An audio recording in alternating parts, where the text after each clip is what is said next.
Ya, Assalamualaikum warahmatullahi wabarakatuh. Oke, dalam subbab ini kita akan membahas tentang sistem koordinat pada GNSS. Nah, jadi kenapa kita membahas ini? Karena ya memang kalau kita di pemetaan atau di penentuan informasi geospasial, yang kita butuhkan dari GNSS itu tentu koordinat ya. Jadi dan mungkin teman-teman di sini semua ya sudah tahu koordinat itu ada X, Y, dan Z.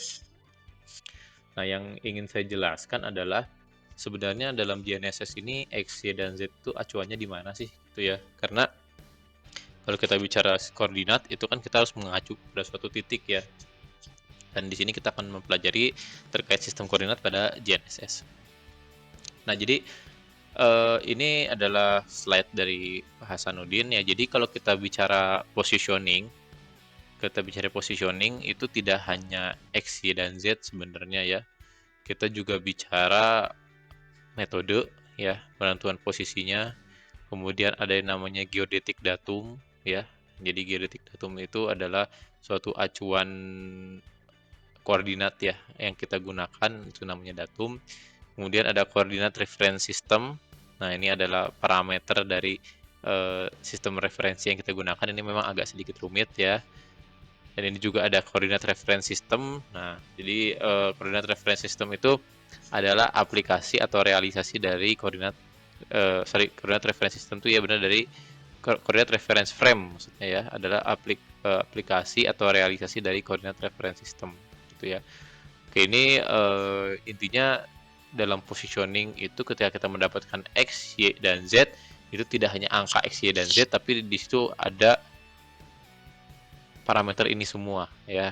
Jadi ketika kita 6 derajat lintang utara, 11 derajat lintang selatan itu ada yang namanya kita deskripsikan positioning method, geodetik datum, CRS-nya, CRF-nya gitu ya, gravity field gitu, kemudian geometri dari buminya itu sendiri gitu. Jadi memang kita tidak bisa sesimpel itu ya kalau kita bicara koordinat itu memang di dalamnya itu ada isi ya keterangan yang lebih dalam sebenarnya ya. Nah, di sini kita akan bahas tentang sistem koordinatnya itu sendiri. Oke. Jadi jika kita bicara sistem koordinat ya, yang mungkin teman-teman sudah sering menggunakannya ya di SAIG atau di SPG gitu ya, atau di ya yang membahas tentang informasi geospasial sebenarnya ada 3 aspek ya yang pasti ada di sistem koordinat. Pertama adalah titik asal koordinat atau mudahnya titik nolnya lah ya. Jadi kita harus punya koordinat itu titik nolnya di mana gitu ya. Jadi titik awalnya itu di mana? Itu titik asal koordinat. Nah, untuk penentuan posisi itu ada yang sifatnya geosentrik ya. Jadi titik asal koordinatnya itu di pusat bumi, ada yang toposentrik. Jadi titik nolnya itu berada di suatu objek di tanah gitu ya. Jadi bukan di pusat bumi tapi di tanah titik nolnya gitu, atau juga kadang-kadang lokal gitu ya, titik nolnya di tanah. Nomor 2 itu adalah orientasi sumbu koordinat. Nah, jadi orientasi sumbu koordinat itu ada yang fix pada bumi ya, dan juga fix pada langit gitu ya. Nah, ini akan kita ketahui nanti. Kemudian satuan yang digunakan. Jadi kalau ini orientasi itu arah sumbu utara, sumbu Z, X dan Y-nya itu kita harus ketahui juga. Jadi ini kalau ini pusatnya, nah ini yang aspek sistem kedua itu yang ke Z, X, Y gitu tuh kita definisikan X Z-nya kemana, X-nya kemana, Y-nya kemana. Oke, dan yang ketiga adalah satuan yang digunakan. Jadi bisa menggunakan jarak atau kartesian ya, satuannya meter, dan juga sudut dan jarak ya, atau lintang, bujur, tinggi itu kita bisa gunakan. Nah, kemudian bagaimana dengan sistem koordinat yang biasa kita gunakan? Jadi kita biasa mengetahui dari SD mungkin ya, lintang utara, kemudian bujur timur itu bagaimana cara menentukannya. Oke, tapi sebelumnya saya jelaskan dulu bahwa yang namanya sistem koordinat itu ada yang terikat langit ya. Jadi kalau di GNSS itu posisi satelit itu koordinatnya itu terikat langit. Jadi sistem koordinatnya berbeda dengan posisi yang ada di bumi ya. Kalau di bumi itu ya terikat bumi ya. Kalau terikat langit itu namanya Conventional Inertial System atau CIS. Kalau di bumi itu CTS ya. Jadi peruntukannya beda. Ini kalau untuk satelit itu menggunakan yang CIS, kalau untuk objek-objek di bumi menggunakan CTS gitu. Dan kita tidak perlu sebenarnya pusing-pusing ya, yang kita dapatkan di GPS kita gitu ya, itu semuanya sudah CTS gitu, dan di yang global itu semuanya CTS. Oke. Nah, jadi kita lihat dulu ya, sebelum saya bahas yang sebelah sini, kita lihat dulu bagaimana sih sistem referensi global itu ya kita visualisasikan. Yang pertama ini kita misalnya kan mempunyai suatu bentuk bumi ya yang kita modelkan menjadi bentuk yang reguler lah ya. Nah, bentuk bumi itu sebenarnya kan tidak beraturan, tapi kita buat reguler, dia bentuknya agak sedikit elips ya, makanya disebut ellipsoid. Nah, bumi tersebut kita anggap ini bentuknya 3 dimensi, ellipsoid ya. Nah, ini kalau sistem koordinat global dia mempunyai titik pusatnya berada di pusat massa bumi. Jadi dia berada di tengah-tengah ya, di pusat massa bumi. Nah, kemudian dia juga sifatnya fix ya terhadap bumi. Jadi kita menggunakan sumbu koordinatnya earth fix. Nah, bidang Z-nya itu dia mengarah kepada konvensional terrestrial pole gitu ya. Ada konvensional terrestrial pole, kemudian untuk Y-nya dan X-nya. Nah, untuk sumbu X ini bidang ekuator ya, dan juga berpusat untuk X0-nya itu pada Greenwich. Sedangkan Y-nya itu tegak lurus sumbu X dan Z. Itu ya. Jadi itu ya. Jadi yang ditentukan itu adalah sumbu Z-nya terrestrial konvensional terrestrial pole dan sumbu X-nya ke bidang ekuator. Tuh. Oke. Nah, jadi misalkan begini ya. Ini misalkan saya mempunyai di halaman saya ada sarang lebah ya.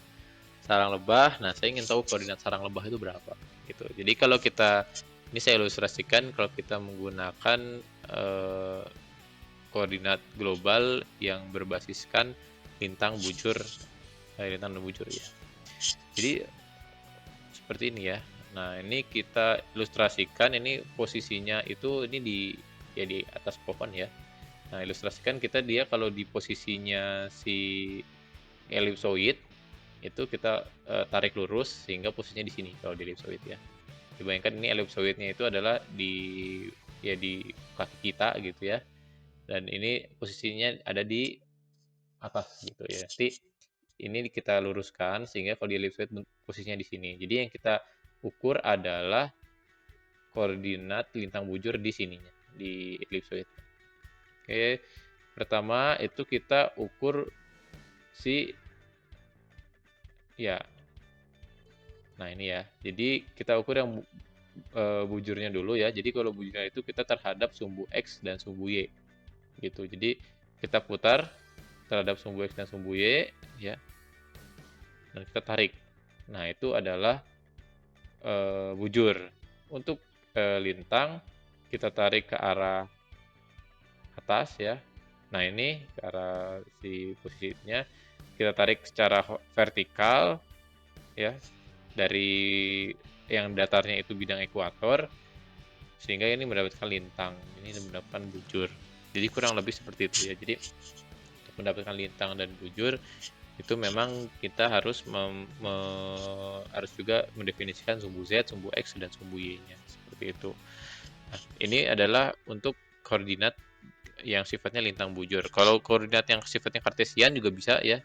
Jadi kita tarik dulu garis lurus, kemudian untuk sumbu Y-nya kita hitung jaraknya ya terhadap sumbu Y dan terhadap sumbu X. Nah, ini seperti ini. Jadi untuk mendapatkan suatu koordinat global itu kita bisa kita bisa mengekspresikannya dalam dua jenis ya, mau jenis yang lintang bujur atau itu sebutnya sistem geodetik, juga kartesian ya, X dan Y seperti itu. Ini dan juga Z ya. Nah, untuk WGS 84 atau World Geodetic System 84 adalah sistem koordinat atau sistem referensi yang digunakan oleh GPS. Jadi kalau kita bicara GPS itu karena sistemnya global, jadi dimanapun kita berada, ketika kita menggunakan GPS atau GNSS ya, sini GPS ya, karena ternyata si GLONASS dan Galileo juga bukan pakai WGS 84 gitu ya. Tapi kalau kita menggunakan GPS yang dimana GNSS dari Amerika itu sistemnya globalnya menggunakan WGS 84. Nah, jadi di WGS 84 itu dia menggunakan suatu pendekatan global dengan suatu bentuk elipsoid yang memiliki ukuran segini ya. Jadi ukuran panjangnya atau jari-jarinya 637 8137 itu ya meter. Dengan penggepengan, jadi maksudnya penggepengan itu adanya pemendekan jari-jari di utara dan selatan gitu. Jadi lebih pendek jari-jari di utara dan selatan dibanding ke arah barat dan timur, itu namanya penggepengan. Jadi seperti itu. Jadi WGS 84 itu suatu bentuk elipsoid dan juga suatu pendefinisian koordinat di global di mana sumbu Z-nya sama tadi yang terrestrial pole, X-nya terhadap ekuator ya, dan Y-nya adalah tegak lurus sumbu Z dan sumbu X gitu. Jadi yang namanya WGS 84 ini ya. Jadi sistem referensi global dengan panjang jari-jarinya ini, jari-jari panjang ini dan jari-jari pendeknya seperti ini. Jadi itu kurang lebih apa yang mungkin jadi bisa menjadi bahan ya menambah wawasan ya. Dan juga nanti teman-teman bisa membaca lagi paper yang nanti akan saya berikan di kelas. Oke, terima kasih semuanya. Mudah-mudahan ini bisa membantu ya dalam memahami terkait sistem koordinat. Terima kasih. Assalamualaikum warahmatullahi wabarakatuh.